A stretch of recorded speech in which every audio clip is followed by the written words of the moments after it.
नमस्कार. हिंदुस्थान पोस्टमध्ये मी हर्षद वैद्य आपल्या सर्वांचं मनपूर्वक स्वागत करतो. महाराष्ट्रामध्ये महानगरपालिका निवडणुकांची रणधुमाळी सुरू झाली आहे. तब्बल 29 महानगरपालिकांच्या निवडणुका होत आहेत. पण यामध्ये सर्वांचंच लक्ष लागलंय ते मुंबई महानगरपालिकेकडे. परंतु मुंबई महानगरपालिके इतकीच महत्वाची राजकीय लढाई, राजकीय रणधुमाळी ठाणे जिल्ह्यात होणार आहे. देशातील सर्वाधिक महानगरपालिकांचा जिल्हा असलेल्या ठाणे जिल्ह्यामध्ये आता जे काही पक्ष महाराष्ट्रामध्ये अस्तित्वात आहेत त्या प्रत्येक पक्षाची बलस्थानं आहेत, त्यांचे स्वतःचे नेते आहेत आणि त्यांना स्वतःचा इतिहास सुद्धा आहे. या ठाणे जिल्ह्यामध्ये आता नेमकं होणार काय, ठाणे जिल्ह्यामध्ये कशा पद्धतीची राजकीय परिस्थिती आहे आणि प्रत्येक पक्ष कशा पद्धतीने स्वतःचं अस्तित्व टिकवण्यासाठी काम करतोय आणि याही पलीकडे जाऊन याच्यामध्ये जे ठाणे शहर आणि आसपासच्या महानगरांमध्ये राहणारे जे नागरिक आहेत त्यांनी या संपूर्ण निवडणुकांकडे कशा पद्धतीने बघितलं पाहिजे या सगळ्याच विश्लेषण होणं गरजेचं आहे. आणि यासाठी आज आपल्यासोबत उपस्थित आहेत ज्येष्ठ पत्रकार आणि ठाणे वैभव या दैनिकाचे संपादक मिलिंद बल्लाळ सर.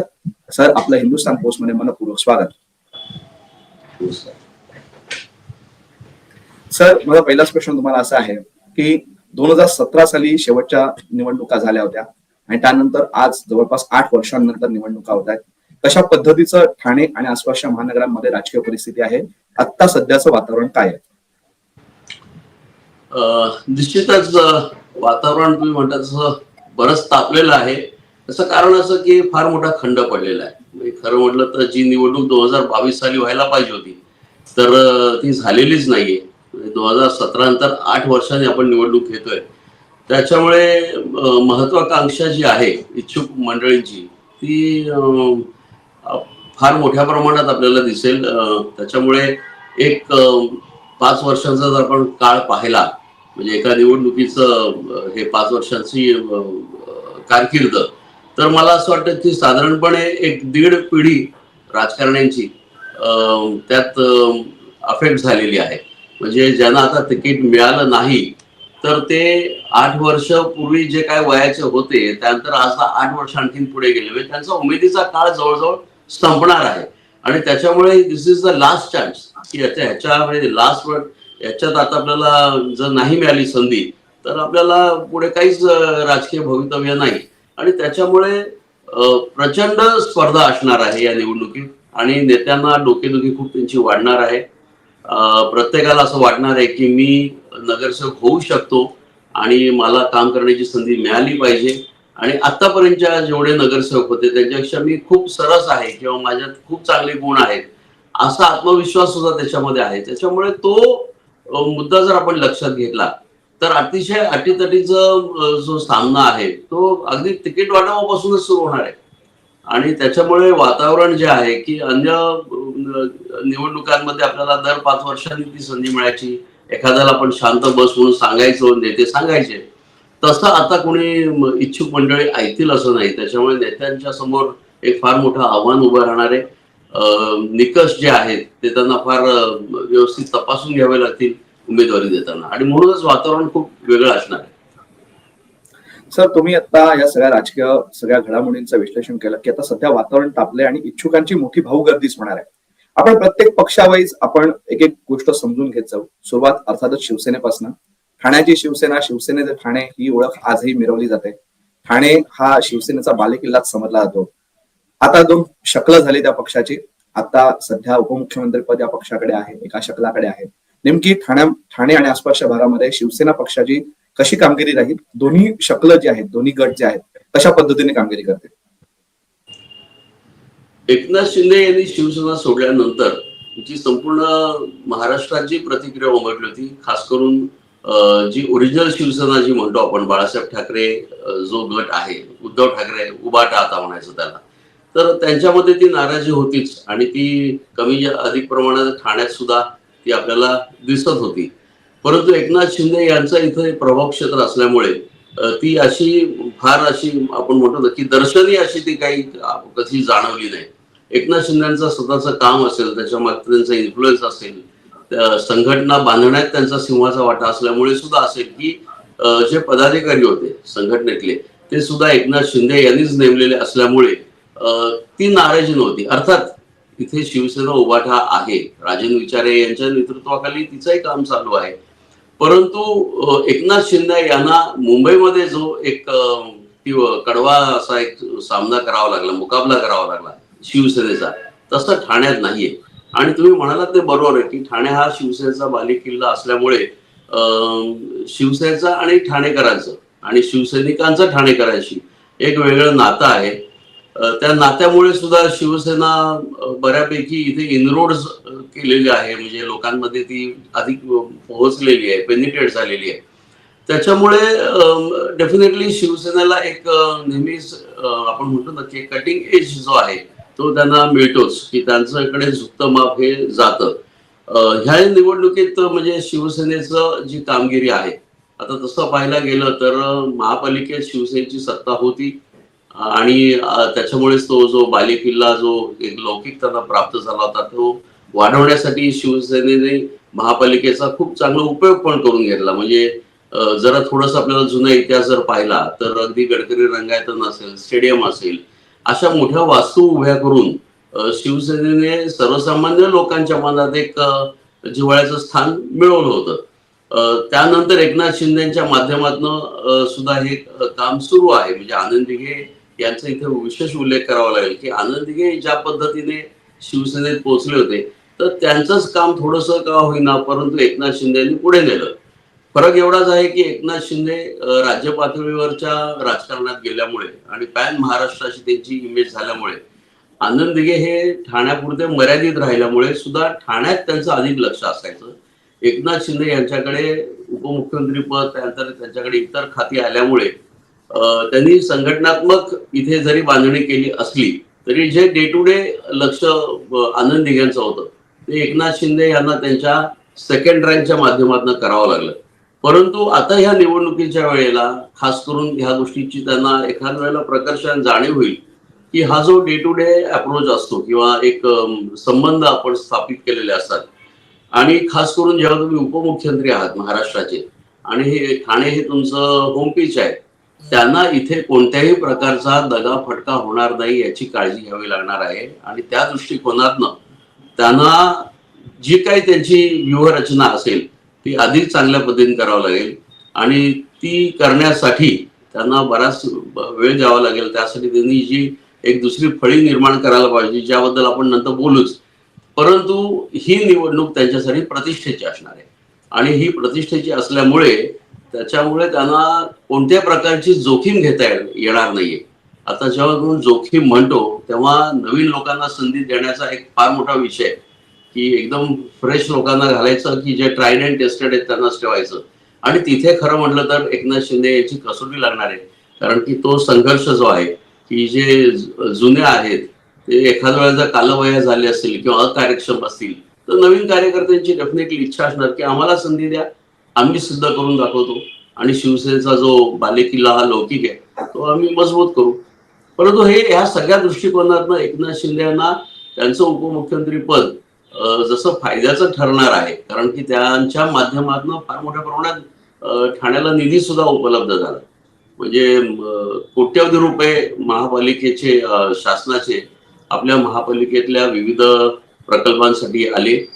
मेट्रो सारखा प्रकल्प त्याला चालना मिळाली. आज आपण चर्चा ऐकतोय ते काही प्रकल्प वादग्रस्त पण ठरलेले आहेत. अर्थात वादग्रस्त ठरले असले तरी विरोधी पक्षांच्या पद्धतीने त्याच्यावर एक भूमिका घ्यायला पाहिजे तशी भूमिकाही घेतली न गेल्यामुळे एकनाथ शिंदे यांनी बोरिवलीचा उदाहरणार्थ टनल जे आहे तर ह्या सगळ्या ज्या गोष्टी आहेत या गोष्टींचा फायदा डेफिनेटली शिवसेनेला होणार आहे आणि त्या दृष्टिकोनातनं त्यांची मोर्चे बांधणी सुद्धा सुरू आहे. सर, आपण शिवसेनेबद्दल बोललो पण आपण काँग्रेसबद्दल बोलणं खूप महत्वाचं ठरेल, कारण ठाण्यामध्ये एकेकाळी काँग्रेसचं वर्चस्व होतं. कांती कोळींसारखा एक आमदार ठाण्यामध्ये काँग्रेसचा होता. नंतर वसंत डावखरेंसारखा नेता जे पुढे राष्ट्रवादीत गेले पण ते मूळचे काँग्रेसीच होते. सो ठाणे जिल्ह्यामध्ये काँग्रेसचं वर्चस्व फार पूर्वीपासून राहिलंय. पण आता त्या पक्षाची अवस्था काय आहे की देशात जशी अस्तित्वाची लढाई लढतोय तसे ठाण्यातही अस्तित्वाची लढाई सुरू आहे का? एक काळ होता, तुम्ही म्हणता त्यात थोडस तथ्य आहे की कांती कोळी होते तिथे, बेलापूरला जनार्दन गौरी होते, बी.के. भगत होते, असा काँग्रेसचा माहोल होता या ठाणे जिल्ह्यामध्ये. म्हणजे मला अजूनही आठवतं की आणीबाणीच्या नंतर पानिपत झालं होतं खरं म्हटलं तर काँग्रेसचं. पण तरी देखील त्यांचा म्हणजे मुरबाड सारख्या अतिशय दुर्गम भागातनं सुद्धा त्यांचा आमदार निवडून आला होता. शांताराम घोलप होते ते. त्यामुळे काँग्रेसची पकड होती, पण काँग्रेसची पकड हळूहळू ढिली होत गेली. याची अनेक कारण आहेत. म्हणजे काँग्रेस नंतर मग समाजवादी काँग्रेस झाली, मग शरद पवारांची काँग्रेस झाली, म्हणजे राष्ट्रवादी काँग्रेस झाली. त्यामुळे त्यांची शक्ल उडत गेली, तशी त्यांची ताकदही कमी होत गेली, म्हणजे ओरिजिनल काँग्रेसची. आणि त्यानंतर राष्ट्रवादी काँग्रेसने जो एक उठाव केला, म्हणजे तुम्ही जे नाव घेतलं की वसंत अवखरे जे उपसभापती होते, जवळजवळ 12 वर्ष ते विधान परिषदेचे उपसभापती होते. त्याच्यामुळे त्यांनी एक चांगली राष्ट्रवादी काँग्रेसची जी एक बैठक आहे ती घालून दिली. सर्वात महत्वाचं म्हणजे ठाणे महापालिकेत जे राजकारण होतं हे साधारणपणे सतीश प्रधान, आनंद दिघे आणि काही प्रमाणात गणेश नाईक, कारण की शिवसेनेची जी सुरुवात आहे ठाण्यातली ती प्रामुख्याने आपण 3 नावं घेतो. एक सतीश प्रधान, दुसरे एक साबीर शेख होते, त्यानंतर गणेश नाईक. आणि लगेच इमिजिएटली त्याला ओव्हरलॅप करणारे म्हटलं तरी चालेल, जी फळी तयार झाली त्यात आनंद दिघे यांचं प्रमुख नेतृत्व होतं. त्यामुळे इतके स्ट्रॉंग लीडर्स जेव्हा तिथे तयार होत होते, त्या मानाने काँग्रेसकडे नेते तयार झाले नाहीत. आणि संघटनात्मक जी बांधणी व्हायला हवी काँग्रेसची ती तशी झाली नाही. परंतु ही जी मर्यादा होती काँग्रेसची, ती राष्ट्रवादी काँग्रेस जेव्हा स्थापन झाली ती तेव्हा त्यांनी ते दूर केली. आणि तुम्हाला म्हणजे तुम्ही जर आकडेवारी पाहिली तर राष्ट्रवादी काँग्रेसचे पण 36 नगरसेवक 2017 साली निवडून आले होते या ठाणे महापालिकेत. म्हणजे एक प्रबळ विरोधी पक्ष असा तो निर्माण व्हायला लागला होता. एक सिरियस कंटेंडर आपण त्याला म्हणतो, की बाबा जर कोणाला तो शिवसेनेच्या बालेकिल्ल्याला जर त्याचे काही बुरुज जर काही ढासळायला लागले असतील तर त्याला कारणीभूत हे राष्ट्रवादी काँग्रेस ठरलं असं. वसंत अवखरे यांनी मुळातच त्यांची जी एंट्री आहे राजकारणातली ती अशीच आहे की ते काँग्रेसमध्ये होते, विरोधी पक्ष नेते होते आणि त्याच्यानंतर त्यांनी भारतीय जनता पक्ष तेव्हाचा 5च नगरसेवक होते भाजपचे, परंतु भाजप फोडला आणि त्यांनी महापौर पद मिळवलं. आणि तो तो काळ जो होता तो ठाण्यामधला एक टर्निंग पॉइंट म्हणू आपण, की काँग्रेसचा थोडी पिछाड आणि राष्ट्रवादी काँग्रेसची कुठेतरी एक सुरुवात, नवीन सुरुवात अशा पद्धतीने तो काळ होता. आणि मग वसंत अवखरे यांच्या नंतर जितेंद्र आव्हाड यांनी त्यांचा जो आक्रमकपणा आहे तो सगळा पणाला लावून त्यांनी ही 36 पर्यंत मजल मारली. मला असं वाटतं की डावखरे असतील, जितेंद्र आव्हाड असतील यांनी जे काही काम केलं ते बालेकिल्ल्याला थोडं शह देणार होतं, कारण की आनंद दिघे यांचं निधन आणि त्यानंतर जी निर्माण झालेला जो व्हॅक्युम होता तर ती स्पेस बरोबर हे लोक कॅप्चर करायला लागले होते. परंतु कालांतराने एकनाथ शिंदेकडे सूत्र आली आणि त्यांनी पुन्हा आनंद दिघेच्या स्थानमी तयार झाल्यामुळे त्यांनी जी पुढची पडझड आहे ती थांबवायला सुरुवात केली. आणि आता तर परिस्थिती अशी आहे की राष्ट्रवादी काँग्रेस जवळजवळ त्यांनी पोखरूनच काढलेला आहे. म्हणजे वसंत डावखरे यांचे चिरंजीव निरंजन डावखरे स्वतः भाजपत आहे. त्याच्यामुळे राष्ट्रवादी काँग्रेस हा आता त्यांची परिस्थिती वाईट आहे. म्हणजे जितेंद्र आव्हाड निवडून येतात मोहरा कौसा भागात, तर तो पट्टा जो आहे इनफॅक्ट कळवा सुद्धा त्यांच्याकडे होता एकेकाळी. परंतु अलीकडे आपण पाहिलं की मिलिंद पाटील वगैरे, नजीब मुल्ला, तुमचे आनंद परांजपे हे जे सगळे आव्हाडांचे अतिशय जवळचे होते ते सुद्धा गेले. त्याच्यामुळे राष्ट्रवादी काँग्रेस ह्या निवडणुकीत पुन्हा एकदा त्यांना स्वतःला सिद्ध करण्यासाठी पुन्हा ही निवडणूक लढवावी लागणार आहे. तेही आपली संपूर्ण प्रतिष्ठा पणाला लावणार आहेत. अर्थात आता 2 राष्ट्रवादी काँग्रेसचा एकत्र येण्याची पण गोष्टी सुरू झाल्यामुळे बघूया एखाद वेळा ते थोडंसं समीकरण बदलण्याची शक्यता आहे. सर, आपण शिवसेनेबद्दल बोललो, काँग्रेस, राष्ट्रवादी यांच्याबद्दल बोललो. 2009 पासून ठाण्यामध्ये, ठाणे जिल्ह्यामध्ये मनसेने एक स्वतःचं स्थान तयार करायला सुरुवात केली होती. परंतु आता मनसेकडे जे आमदार होते राजू पाटील त्यांचंही आमदारकी गेलेली आहे. आता मनसेचं नेमकं स्थान काय असेल? एकेकाळी मनसेकडे लोक आशेने बघत होते, आता तितकीच आशा किंवा तितक्याच अपेक्षा मनसे पूर्ण करू शकेल का? आपल्याला काय वाटतं? मनसेकडनं खरं म्हटलं तर खूप अपेक्षा लोकांच्या होत्या. खास करून दोनदा त्यांना तशी ती संधी होती. म्हणजे आनंद दिघे यांचं निधन झाल्यानंतर आणि जेव्हा मनसे 13 आमदार सुद्धा निवडून आणले संपूर्णपणे विधानसभेमध्ये आणि डोंबिवली सारख्या ठिकाणी म्हणजे कल्याण डोंबिवली महापालिका 28 नगरसेवक त्यांची निवडून आले. त्यामुळे नाशिक पाठोपाठ कल्याण डोंबिवली हे मनसेचं सेंटर होईल का अशी पण परिस्थिती होती. ठाण्यामध्ये सुद्धा त्यांचे 8 नगरसेवक आले होते. कालांतराने झालं असं की पुन्हा संघटनात्मकच की ज्या पद्धतीने संघटनेच्या साठी इथे बांधणी व्हायला पाहिजे. कारण की राज ठाकरे यांना फॉलोइंग असणं एक, परंतु संघटनात्मक बांधणीचा जो विषय आहे आणि ह्या सगळ्या केडर बेस्ड पक्ष आहेत. म्हणजे इथे तुमची केडर नसेल तर ते तुम्ही पुढे जाऊ शकत नाही. आणि बरेचदा हा पण एक विषय आहे की या सगळ्या भावनात्मक संघटना आहेत. म्हणजे भावनेच्या अपीलवर चालणारे आहेत. म्हणजे बाळासाहेब ठाकरे यांचं एक अपील होतं. मग शिवसेनेला ठाकरे यांची संपूर्णपणे पुण्याई मग उद्धव ठाकरेंना असेल किंवा राज ठाकरे यांना असेल ती ऑटोमॅटिकली मिळाली. परंतु त्या पुण्याईवर संघटनात्मक बांधणीचं एक स्ट्रक्चर जर उभं झालं असतं व्यवस्थित आणि ते जरा चांगलं झालं असतं तर एखाद वेळेला हा बाले किल्ला जो आहे तो त्यांच्याकडे त्यांच्या म्हणजे ओरिजिनल शिवसेनेकडे सुद्धा राहिला असता जो आता एकनाथ शिंदे यांच्याकडे आहे. परंतु मनसे जो आहे तो मनसे तुम्ही म्हणतात त्याप्रमाणे त्यांच्याकडे कार्यकर्ते काही खूप चांगले आहेत.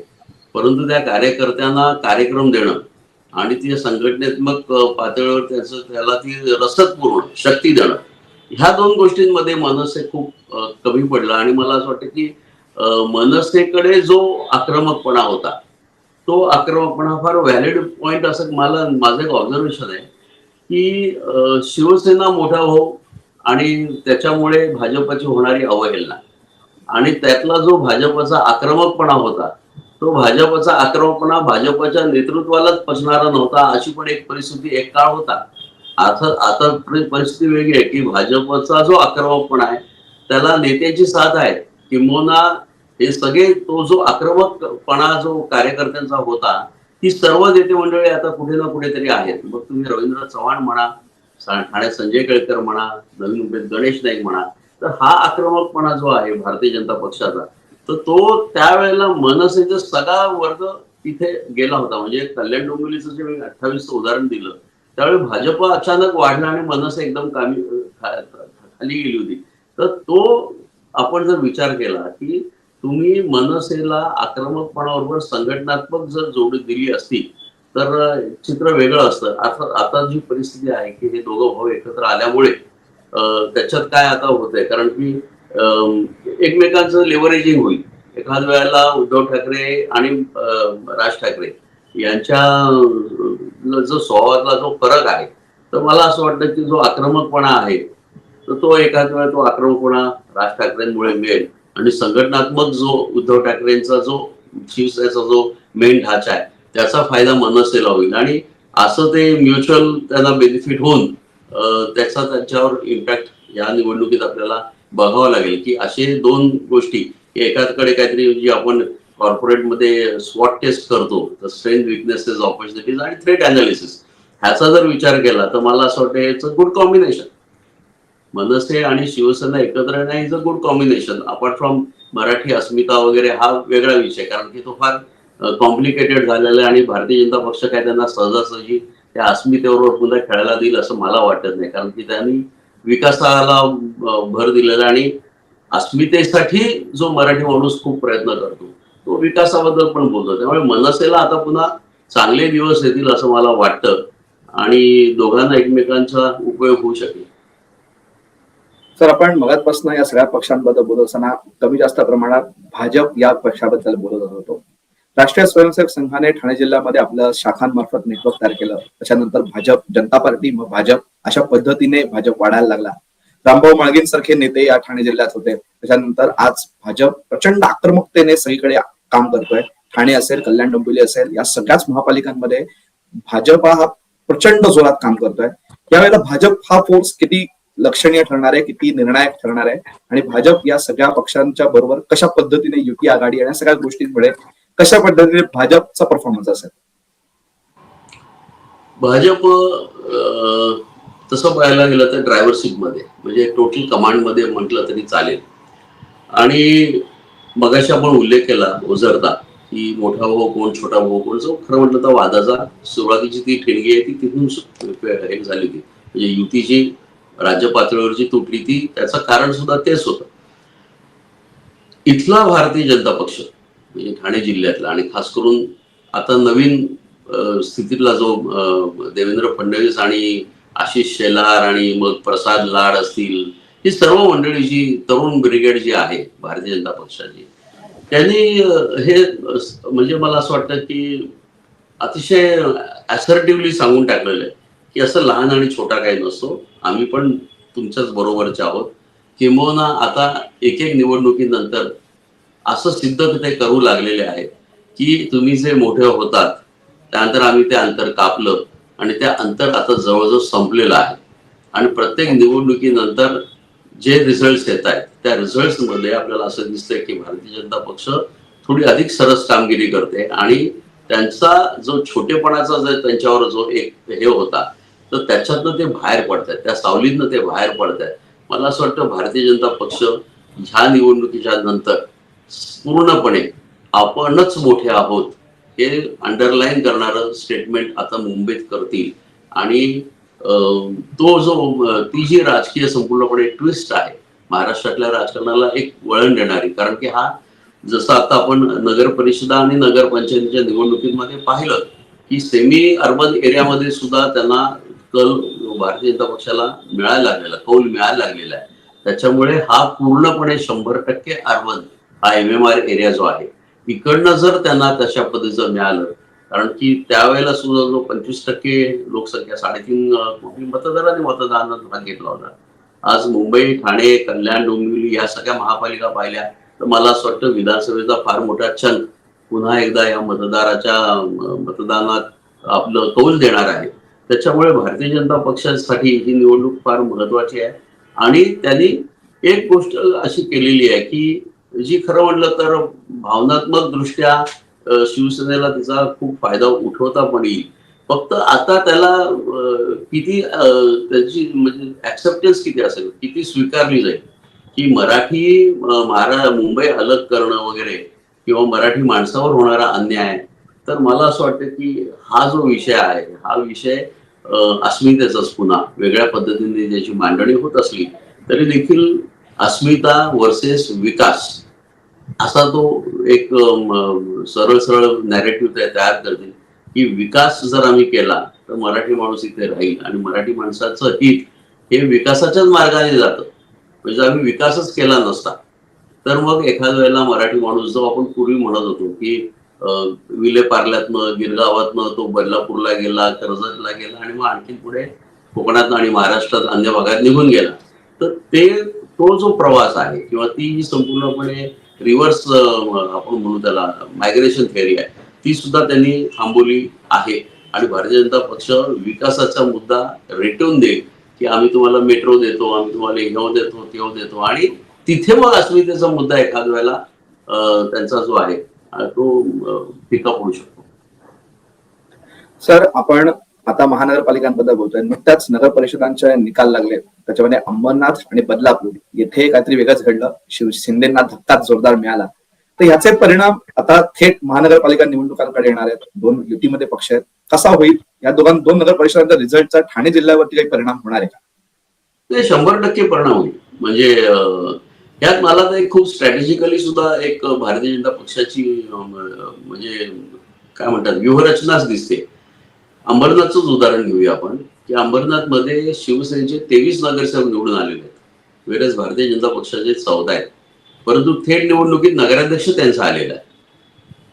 म्हणजे तुम्ही एक लक्षात घ्या की भारतीय जनता पक्ष एक मेसेज सातत्याने देत आहे की we will not become second Fidel. जसं त्यांनी एकनाथ शिंदेना बाजूला करून देवेंद्र फडणवीस यांना बसवलं तसंच संपूर्णपणे महाराष्ट्र हा आम्हीच चालवणार अशा पद्धतीचा मेसेज तुम्हाला अंबरनाथ मध्ये दिसतो. अंबरनाथ मध्ये दिसतो तेव्हा तो ठाण्यात दिसणार नाही याची काय गॅरंटी आपण घेऊ शकत नाही.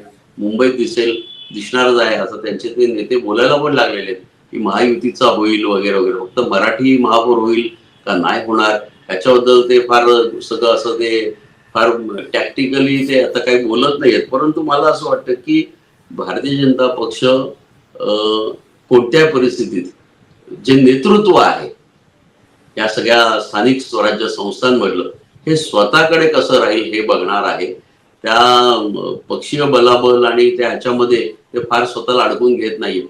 कारण की मी म्हणजे मला जे कळलं ते असं की 23 नगरसेवक जेव्हा तुमच्या असतात आणि 14 नगरसेवक नगराध्यक्ष ज्याचा आहे म्हणजे भारतीय जनता पक्षाचा, तर त्याचे ठराव मंजूर कसे करणार तुम्ही सभागृहात, असा काहीतरी एक मुद्दा उपस्थित झाला होता. तेव्हा मला जे कळलं ते असं की ह्या नवीन नियमावलीप्रमाणे नगराध्यक्ष असा जर त्यांनी ठराव टाकला आणि त्याला जर विरोध होत राहिले सातत्याने, तर ती नगरपालिका कामच करू शकणार नाही. त्याच्यामुळे ते ठराव जे शहराच्या हिताचे आहेत आणि ते जर नगराध्यक्षांनी आणलेले असतील ते प्रस्ताव, तर ते पुन्हा नगरविकास खात्याकडे पाठवून ते तिकडनं पारित करून आणू शकतात. ह्याचा अर्थ काय होतो की तुमचे 23 नगरसेवक जवळजवळ शून्य होतात ना हो. आणि तो तो जो मला असं वाटतं की ते जर गोष्ट खरी असेल टेक्निकली, तर भारतीय जनता पक्षाची स्ट्रॅटेजी जी होती की नगराध्यक्ष आमचा निवडून द्या, तर ती परफेक्ट होती.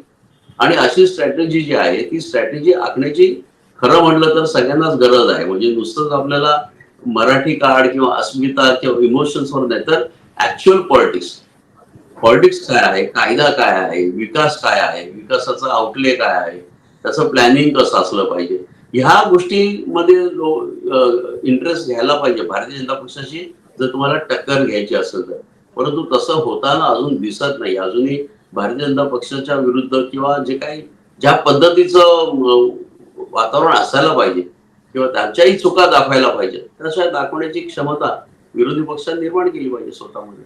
त्यामुळे भारतीय जनता पक्षाला सध्या तरी मला असं वाटतं की ह्या सगळ्या अंबरनाथ, बदलापूर वगैरे ह्या ज्या निवडणुका तुम्ही म्हणालात, त्यांचा इम्पॅक्ट हा डेफिनेटली होईल. आणि त्याचं एक लॅबोरेटरी आपण म्हणू, अंबरनाथ बदलापूर ही एक छोटीशी लॅब होती. भारतीय जनता पक्षाने तो प्रयोग करून पाहिला आणि मला असं वाटतं तो प्रयोग ठिकठिकाणी 29 महापालिकांमध्ये वेगवेगळ्या प्रकारे ते करतील. सर, आपण राजकीय पक्षांबद्दल बोललो, पण हे राजकीय पक्ष ज्यांचं प्रतिनिधित्व करतात किंवा त्यांच्या विकासासाठी काम करतायत ते नागरिक, ठाण्यातले नागरिक किंवा ठाणे जिल्ह्यातले नागरिक, हे सगळे नेमकं काय विचार करतायत, ते या राजकीय गोष्टींकडे कसे बघताय? आपण ठाण्यातच असता, आपण ठाण्याची सगळ्या नागरिकांची खूप जवळून ओळखता, जवळून ती नस तुम्ही माहिती आहे तुम्हाला. आपलं मत काय याच्याबद्दल? ठाण्याचे नागरिक नेमकं काय विचार करतायत? ठाण्यातले नागरिक इतर नागरिकांपेक्षा काही वेगळा विचार करायचा असं नाही. म्हणजे मुंबईतला नागरिक जसं विचार करतोय किंवा पुण्यातला करत असेल, नाशिक मधला करतोय, की ओव्हर अँड अबव मला असं वाटतं बहुतांश नागरिक, बहुतेक बहुसंख्याने हे जे काही महाराष्ट्रातलं राजकारण चालू आहे किंवा ज्याचा अतिरेक चालू आहे राजकारणाच्या नावाने, त्याला कंटाळलेले. आणि त्यांना खरं म्हटलं तर त्यांच्या दैनंदिन समस्यांमध्ये लक्ष घालणारा कोणतरी पाहिजे आहे. मग तो अगदी त्याला भाजी कशी स्वस्त मिळेल इथपासून ते रस्ते कसे मोकळे असतील आणि सार्वजनिक वाहतुकीची बस जी आपल्याला कशी रोजच्या रोज मिळेल आणि माझं जीवन अधिक सुखकारक कसं होईल, या दृष्टिकोनातनं ते विचार करणार आहेत. आणि त्याच्या दृष्टिकोनातनं राजकारणात इंटरेस्ट नाही असं जेव्हा मी म्हणतो, तेव्हा कुठेतरी एक शक्यता ही पण असते आणि ती आपल्याला नाकारता येणार नाही, की काही वेळेला असं होतं की आपली एखाद्या पक्षाची बांधिलकी असते, आपण एखाद्या पक्षाचे अनुयायी असतो, एखादी आयडिओलॉजी आपल्याला आवडत असते, तर त्याच्या दृष्टिकोनातून आपलं मतदान होतं. परंतु मला असं वाटतं ती मात्रा जी लोकसभेला असते किंवा विधानसभेला असते ती स्थानिक पातळीवर एवढी राहत नाही. म्हणजे वाहतूक कोणती अडकलेला माणूस बाबा सत्ता शिवसेनेची आहे म्हणून त्याला काही वेगळा रस्ता आपण लगेच करून देतो, तो पण त्या एवढाच अडकतो, त्याला तेवढाच त्रास होतो. कचरा उचलला गेला नाही तेवढाच त्रास होतो. त्याच्या समोरचं गटार तुंबलं त्याला सगळ्याच, त्याला काय पक्षीय हा विषय नसतो. त्याच्यामुळे पक्ष खरं म्हणलं तर मतदारांनी पण हा विचार केला पाहिजे की आपला उमेदवार जो आहे तो कोणत्या पक्षाचा आहे, पेक्षा तो ह्या सगळ्या आपल्या अपेक्षा पूर्ण करणारा असेल का, हा विचार जर त्यांनी केला तर मला असं वाटतं की अधिक चांगल्या पद्धतीने किंवा मतदार अधिक प्रगल्भ झाला असं म्हणता येईल. आणि थोडस राजकारणाकडे बघायचा दृष्टिकोन हा डेफिनेटली सर्वसामान्य लोकांचा कलुषित झालेले आहेत म्हणून, की त्यांना ते फारच म्हणजे कुठे आपण मीडिया जर पाहिलं तर इतकं राजकारण महाराष्ट्रात मी आता जवळजवळ 35 वर्ष पत्रकारितेत आहे. तर मी राजकारण पाहिलं नाही असं नाही, परंतु राजकारणाचा असा अतिरेक आणि राजकारण एके राजकारणच आणि पुढे समाजकारण काहीच नाही. तर ह्या सगळ्या गोष्टी ज्या आहेत त्या गोष्टींचा विचार आता मतदार करू लागलेले. त्याच्यामुळे तो पण आपल्याला एखाद्याला तो रिफ्लेक्ट होताना दिसेल सगळीकडेच, कारण की ठाण्यात आणि मुंबईत काही वेगळा विचार नाही. मला असं वाटतं सगळीकडे फक्त नेमकं मतदारांची मानसिकता जी आहे ना ती काही वेळेला कोणाला सांगता येत नाही. आणि जर पक्षाकडे बघून जर मतदान केलं आणि जर विकासाकडे बघून म्हणजे न बघता केलं किंवा आपल्या दैनंदिन जीवनात कोण बदल होणार आहे, कुठच्या पक्षाचा ह्यापेक्षा हा त्या कॅलिबरचा आहे का, तर मला असं वाटतं की ते मतदारांनी आता तो विचार सुद्धा करण्याची वेळ आली. सर, आपण नागरिकांच्या मताबद्दल पण विचार केला, राजकारणाबद्दल पण विचार केला. आज आपण 26 तारखेला बोलत आहोत, 26 डिसेंबरला. पुढच्या बरोबर 1 महिन्यानंतर 15-20 दिवसातच राहतात की सगळे महापौर निवडून आलेले असतील, सगळ्या महापालिकांच्या निवडणुका पार पडलेल्या असतील. या महापालिकांचं चित्र काय असेल हा शेवटचा प्रश्न. मला असं वाटतं नगरपंचायती आणि नगर परिषदांमध्ये जो रिझल्ट आला त्याच्यात फार फरक या निवडणुकांमधनं आपल्याला अपेक्षित धरता येणार नाही. कारण साधारणपणे जी मानसिकता आहे मतदारांची ती आपल्याला कळलेली आहे. सेकंडली त्याचा जो परिणाम आहे या ज्या स्थानिक स्वराज्य संस्थांच्या निवडणुका आता ज्या झाल्या त्याचा सुद्धा एक इम्पॅक्ट असणार आहे. आणि डेफिनेटली त्या मानाने म्हणजे काय म्हणतात निम शहरी भागांमध्ये जर भारतीय जनता पक्षाला किंवा महायुतीला एवढा कौल मिळू शकतो जिथे त्या मानाने कम्पॅरेटिव्हली निधी त्या प्रमाणात खर्च झालेला नाही आणि त्याच्या अनेक पटीने खर्च त्या शहरी भागांमध्ये होत असेल तर डेफिनेटली तिथे जर त्यांनी जे यश मिळवलं असेल त्याच्या साधारणपणे दीडपट दुप्पट यश तरी ते मिळवण्याचा प्रयत्न करतील. आणि तसा तो मला असं वाटतं की ते सरळ सरळ ते गणितच आहे की आम्ही तुम्हाला विकास करून दाखवतो आणि तुमच्या अपेक्षेनं आम्ही उतरून दाखवतो. हा दिलासा किंवा हे एक आशादायी चित्र महायुतीतर्फे होऊ शकतं. अडचण एकच आहे की महायुतीमध्ये जे काही आता अंतर्गत त्यांचे कल आहेत सीट अरेंजमेंट पासून ते मला असं वाटतं की नेमकं जे 8 वर्षाच्या गॅप नंतर या निवडणूक होत असल्यामुळे जी आपल्याला उमेदवार ठरवण्याची जी गोष्ट आहे आणि त्यातनं चांगले उमेदवार डावलले जाण्याची शक्यता पण नाकारता येत नाही. तिथे बंडखोरी होण्याची शक्यता आणि तो बंडखोरीचा विषय भारतीय जनता पक्ष असेल, शिवसेना असेल, उभाटा असेल, अन्य कोणताही पक्ष असेल, अगदी राष्ट्रवादी काँग्रेस सुद्धा असेल, तर मला असं वाटतं की ते कसं करतात ते आपल्याला माहीत नाही. परंतु तो जर त्यांनी व्यवस्थित हँडल केला तर डेफिनेटली होऊ शकतो. परंतु विकास हा केंद्रबिंदू आता मानायची वेळ आलेली आहे आणि सर्वच महापालिकांच्या निवडणुकांमध्ये तो आपल्याला दिसलं पाहिजे. राजकारण एका ठराविक पातळीपर्यंत ठीक आहे, परंतु ती संपूर्णपणे ती रेष जी आहे जी लोकसभेपासून विधानसभेपर्यंत ओढली, परंतु तुम्ही अजूनही ती रेष पुढे पुढे नेणार असाल तर मग फारच तुमची पंचायत होईल. म्हणजे लोकांना तेवढ्या राजकारणात सुद्धा स्वारस्य नाही.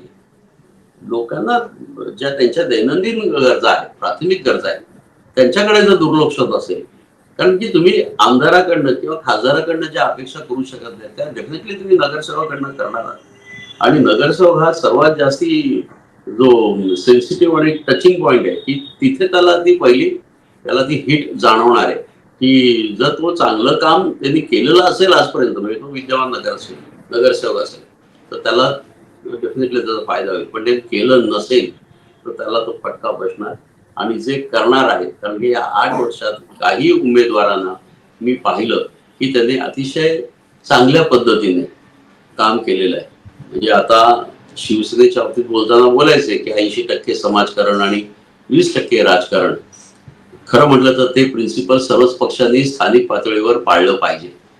परंतु आपण जर विचार केला तर सर्वच पक्ष एक मोठी चूक करून बसलेली आहेत. आणि ते माझं स्टेटमेंट जरा बोल्ड आहे की 80% समाजकारण सोडून द्या आपण जर 60% आणि 70% जर अर्थकारण आणि 10% समाजकारण आणि 30% राजकारण, तर हे उलट पिरॅमिड जे केलेलं आहे, म्हणजे तुमचं सार्वजनिक जीवनातलं जे उत्तरदायित्व आहे, त्या उत्तरदायित्वाला तुम्हीच वेगळ्या उलट्या नजरेने बघायला लागला असाल तर मतदार सुद्धा खुळे नाहीत. त्यांनाही समजत आहे की कोणचा नगरसेवक कसा श्रीमंत होत गेला किंवा त्याची आर्थिक स्थिती कशी सुधारली. तर मला असं वाटतं की ते खूप जागरूक झाले आणि आता ते काही माफ करण्याच्या मूडमध्ये नाही. त्यामुळे चांगले उमेदवार देणं हे अत्यंत गरजेचं आहे आणि ती खरं म्हटलं तर ती कसोटी किंवा ती रिस्क पण म्हणायला पाहिजे. ती रिस्क जो नेता घेईल तर तोच खरा म्हटलं तर तो प्रगल्भ नेता असं मी समजेन. परंतु त्यांनी ती रिस्क घ्यायला पाहिजे की आता बदलायला पाहिजे, कारण की तुम्हाला ह्यानंतर निवडणुकाच नाहीये. त्यामुळे राजकारणाकडे बघायचा दृष्टिकोन जनतेचा जो आहे तो जर तुम्हाला आता बदलायचा असेल, जनतेच्या मनात जी एक चीड निर्माण झालेली आहे ओव्हरऑल राजकारणाबद्दल, ती जर तुम्हाला शांत करायची असेल तर नगरपालिका महापालिका निवडणुका ही शेवटचा हा तो थांबा आहे आणि त्या थांब्यावर तुम्हाला जास्तीत जास्त चांगलं गुडविल पॅसेंजर कसे घेता येतील ते बघितलं पाहिजे. त्यासाठी तुमचा ड्रायव्हर आणि कंडक्टर म्हणजे तुमचा उमेदवार हा चांगला पाहिजे. सर, तुम्ही आज आम्हाला ठाणे जिल्ह्याबद्दल इतकी विस्तृत माहिती दिली. सर्व राजकीय पक्षांची आपण राजकीय पक्षांची स्थिती आपण समजून घेतली. एकूणच संपूर्ण राजकीय चित्र आणि भविष्यामध्ये कसं असेल ह्याच्याबद्दल आपण सांगोपांग चर्चा केली आणि इतकी सविस्तर चर्चा केली. आज तुम्ही आम्हाला वेळ दिलात आणि या इतक्या विस्तृत गोष्टींची आम्हाला तुम्ही माहिती करून दिली याबद्दल हिंदुस्थान पोस्टतर्फे आपले मनपूर्वक आभार. धन्यवाद. हे होते मिलिंद बल्लाळ सर. आपल्या महानगरपालिकांचं बिगुल वाजलेलं आहे. महानगरपालिकांच्या निवडणुकांची रणधुमाळी लवकरच सुरू होणार आहे. आज आपण सर्व राजकीय पक्षांची जी काही कमी जास्त अवस्था आहे ही सगळी आपण बघितली. घोडा मैदान जवळच आहे. कोण सरस ठरणार याची उत्सुकता तुम्हाला जशी याची आम्हाला पण आहे. तेव्हा आपण आमच्याशी जोडले राहा आणि अशा नवीन नवीन विषयांवरती आपण नेहमीच चर्चा घडवून आणणार आहोत. तोपर्यंत हिंदुस्थान पोस्टच्या सगळ्याच युट्यूब चॅनलला, सगळ्याच व्हिडिओजना लाईक करा, शेअर करा आणि हिंदुस्थान पोस्टच्या युट्यूब चॅनलला सबस्क्राईब करा आणि फेसबुक पेजला लाईक फॉलो करायला विसरू नका. धन्यवाद.